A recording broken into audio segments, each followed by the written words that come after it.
tesis de que el estado de bienestar es el punto de llegada, es el destino al que tenemos que dirigirnos por necesidad y que es el estado natural de cualquier sociedad mínimamente desarrollada, es una tesis históricamente falsa, básicamente porque todas las sociedades que ha habido en la historia de la humanidad se han desarrollado sin estado de bienestar. Europa se desarrolló sin estado de bienestar. Europa salió de la miseria sin estado de bienestar. A principios del siglo XX, cuando Europa ya había reducido de manera muy drástica todas sus tasas de pobreza, el Estado, en la mayoría de países europeos, ocupaba menos del 10% del PIB. Pero es que incluso si acudimos al mundo y comparamos con otros países, lo que vemos es que el estado de bienestar europeo no es la norma, es la excepción. ¿Por qué? Si el estado de bienestar es tan bueno, ¿por qué los países pobres no lo pueden adoptar hasta que se vuelven ricos? ¿Por qué si el estado de bienestar permite el progreso, no tienen que adoptarlo ya los países pobres desde el inicio? ¿Por qué no vemos países pobres con un estado de bienestar del 45-50% del PIB?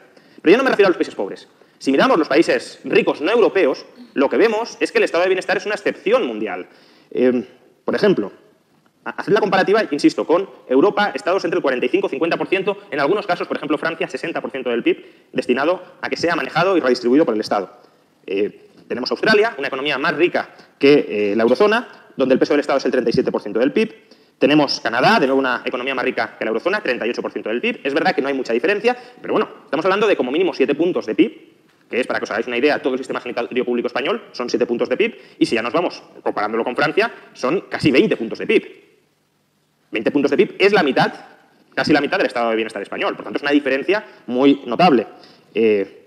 Tenemos, por ejemplo, Corea del Sur, 35% del PIB, y de nuevo uno de los países que más ha crecido en las últimas décadas. Tenemos Nueva Zelanda, 34% del PIB. Tenemos Suiza, probablemente en su tamaño el país más rico del mundo, y tiene Suiza, estamos hablando de un 33% del PIB. Por tanto, entre 15 y 20 puntos menos que la media de la eurozona, que estamos hablando de unos 50, 51 puntos de PIB. Tenemos incluso Estados Unidos, que es la economía más rica en términos absolutos del planeta, 35% del PIB, pero es que incluso tenemos experiencias que son las regiones con una mayor renta per cápita del mundo, por ejemplo Hong Kong, por ejemplo Singapur, por ejemplo Taiwán. Estamos hablando de rentas per cápita, en el caso de Singapur, de $83.000 en términos de poder adquisitivo equivalente, Hong Kong $51.000, Taiwán $46.000, y en todos estos casos estamos hablando de estados que copan menos del 20% del PIB. Por supuesto, en todos estos países que os he citado, la tasa de paro está en el pleno empleo, los salarios son crecientes conforme se incrementa la inversión empresarial, y por tanto vemos cómo hay sociedades alrededor del mundo donde, lejos de imperar el dogma del estado de bienestar, lo que imperan son organizaciones estatales muy distintas al aparente consenso europeo y en algunos casos radicalmente distintas. Y no son manejados, como ahora vamos a ver, por un ejército de burócratas, de políticos, que desde luego no los dedican, en la mayoría de los casos, a potenciar ningún tipo de crecimiento, sino a asegurarse la creación de redes clientelares para mantenerse en el poder político. ¿Por qué ese pensamiento único de que el estado de bienestar es el destino hacia el que tenemos que converger todos? La primera, claramente el consenso socialdemócrata vigente en Occidente. Se habla mucho sobre el pensamiento único neoliberal, y en realidad el pensamiento único, dominante, absolutamente predominante en nuestras sociedades, es la socialdemocracia. De ese paradigma no se sale nadie. Desde luego en política no se sale nadie. Otra posible explicación es que muchos de aquellos intelectuales o profesionales que deberían estar criticando el estado de bienestar y planteando alternativas al estado de bienestar, en realidad están viviendo del estado de bienestar. Es decir, profesores universitarios, médicos, que serían personas que deberían decir, esto no funciona bien, hay otra forma de hacer las cosas, hay otra forma mejor de hacer las cosas. Consciente o inconscientemente, están recibiendo sus ingresos del estado de bienestar. Y eso genera unas dinámicas y unos incentivos verdaderamente perversos a la hora de querer salir de la caverna y querer explorar otros horizontes que no sean aquellos en los que han terminado coincidiendo tus intereses personales. Y el tercer motivo es que aquellos reformadores pragmáticos que intentan cambiar algo del sistema, pero que no quieren revolucionar el sistema, sino que simplemente intentan aplicar reformas graduales para mejorar en un horizonte de 4 o 5 años lo que hay ahora mismo, pues claramente no van a promover ningún tipo de demolición del estado de bienestar. Y desde esa perspectiva, aquellas personas que llegan a la política y que quieren introducir algún cambio, evidentemente el horizonte que tienen es de 4 años y no se plantean la posibilidad de hacer un cambio a 20, 25 o 30 años, que es el horizonte en el que deberíamos movernos para plantear una alternativa al estado de bienestar. Que no se base en el bienestar del Estado, sino en una sociedad de bienestar, una sociedad donde el bienestar dependa de las personas, de los ahorradores, de los ciudadanos y no de los políticos que les quitan su renta a esos ciudadanos y que luego la gastan y la distribuyen como ellos consideran más oportuno. Decía, ¿por qué estos servicios tan importantes deben estar fuera de las manos de los políticos? ¿Por qué deben estar en manos de los ciudadanos? Pues fundamentalmente por dos cuestiones, dos razones, o dos grupos de razones. Una se refieren a la demanda de esos servicios, y los otros a la oferta. En cuanto a la demanda, tened en cuenta que en un mercado quien manda es el cliente, es el consumidor. Si un empresario no es capaz de ofertar aquello que los consumidores quieren, ese empresario es rápidamente desplazado del mercado. Cuando son los políticos quienes deciden cómo se gasta el dinero de los contribuyentes, quien manda no es el consumidor, el soberano no es el consumidor. El soberano es quien maneja el dinero del consumidor, el dinero del ciudadano, que no lo ha obtenido porque el consumidor, el ciudadano, el cliente se lo haya dado. Se lo ha quitado y lo ha obtenido por la fuerza.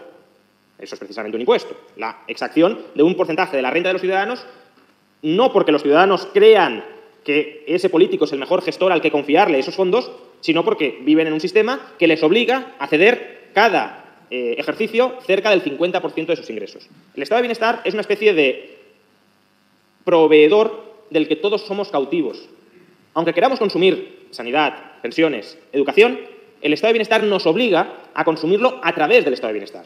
Por supuesto me podéis decir, no, pero hay alternativas privadas, hay escuelas privadas, hay hospitales privados, hay fondos de pensiones privados. Es verdad. Afortunadamente, no han prohibido la posibilidad de que otros oferentes también compitan y también ofrezcan alternativas mejores. Pero es una competencia que está absolutamente falseada. No solo porque en esos proveedores también están sometidos a fuertes regulaciones a los que les obligan a someterse al modelo de negocio típico que marca el burócrata, sino porque al final los ciudadanos ya han pagado por sus servicios para el estado de bienestar y han cedido la mitad de sus ingresos al estado de bienestar y, evidentemente, si se plantean ir a alternativas privadas, será volviendo a pagar por ellos. Por tanto, las clases medias, desde luego, no tienen en general capacidad económica para pagar los servicios del estado de bienestar, que no pueden decidir dejar de pagarlos y pagar adicionalmente los servicios de educación privada, sanidad privada, pensiones privadas.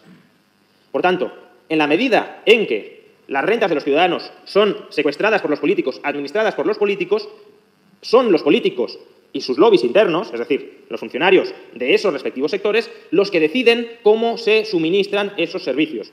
¿Y cuál es el problema de esto? Ya de entrada, pensad que la demanda de servicios de sanidad, de educación, de pensiones, no es una demanda única, no es una demanda homogénea. Los distintos ciudadanos tienen distintas preferencias con respecto a la educación que quieren, a la sanidad que quieren, a las pensiones que quieren. ¿Por qué entonces el modelo tiene que ser absolutamente único y homogéneo para todos?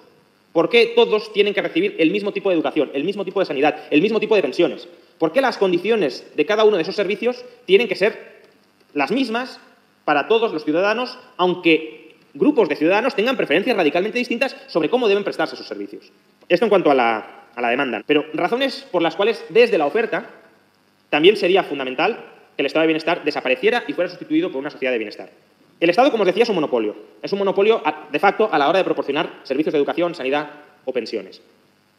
Los monopolios, aparte de tener un fuerte poder de negociación sobre el consumidor, básicamente es o tomas mi servicio o lo dejas, pero no te puedes ir a otro, tienen otro problema muy grave. Y es que, al ser los únicos que proporcionan un servicio, no permiten que otros con ideas mejores entren y expongan esa propuesta de valor ante los ciudadanos. Cierran el mercado. Cierran el mercado a la innovación, cierran el mercado a la empresarialidad, cierran el mercado a la disrupción tecnológica.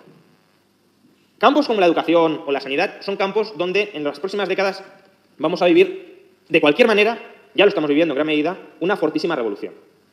Una fortísima revolución resultante de aplicar las nuevas tecnologías tanto a la educación como a la sanidad.